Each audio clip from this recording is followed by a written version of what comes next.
Степан Гадашников «Ветер войны» читает Екатерина Смирнова. Как было много тех героев, чьи неизвестные имена навеки их взяла с собою свой край неведомая война. Они сражались беззаветно, патрон последний берегли. Их имена приносят ветром, печальным ветром той войны. Порой слышны на поле боя через десятки мирных лет. Прикрой меня, прикрою, Коля, и вспыхнет вдруг ракета свет. А Коля в этом тихом поле лежит, не встанет никогда.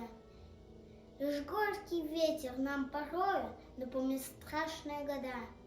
Сегодня мало кто заплачет, придя к могилам той войны. Но это все-таки не значит, что позабыли Колю мы.